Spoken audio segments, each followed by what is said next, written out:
When I was asked, how should we investigate those like Shen Nanping, Shan Weijian, and judicial corruption in the United States? I said using the 3Fs. The 3F plan? I said, no, it's 3F solution. First, according to your question, where can you find those bad guys? The first thing is to follow the money. I told them to check where Shan Weijian's money came from and where it went.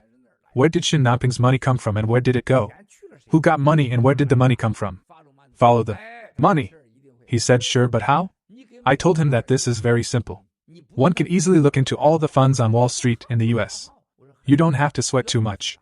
I said, do you know how? He asked me how? How? How? I said, this is easy, not complicated.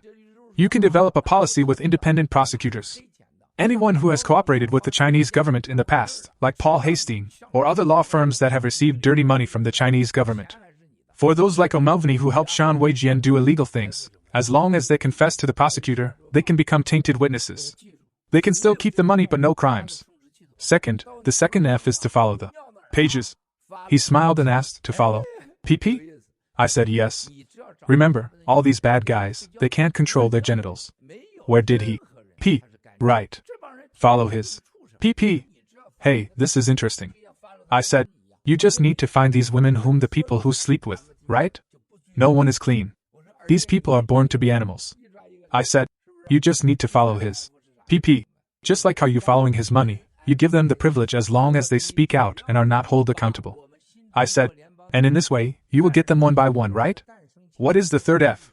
My dear fellow fighters, I told him to follow the NFSC. I said, as long as you follow the stories before until now from the day the new federal state of China announced, you will find out who the American infiltrators are. Do you want to be safe? You need to follow the NFSC. As long as you follow the NFSC, he can find the black hand behind Higginbotham, Macau gambling tycoon Steve Wynn, and Elliot Broidy, the largest public relations company in the US. Following me, Miles, and you can trace to Paul Hastings and O'Melveny. Through the entire bankruptcy case in the United States, you can find PAG, Sequoia, Jack Ma, and people asked hundreds of millions or billions from the CCP to bring Miles back to communist China. Following the NFSC, you will find out all the problems in DC. Am I right, my brothers and sisters? So, my advice to them is to follow the money, the PP, and the NFSC. Will this work? If any prosecutor, independent prosecutor, or any member of Congress in the US who wants to do something, as long as they follow these three things, they will be heroes.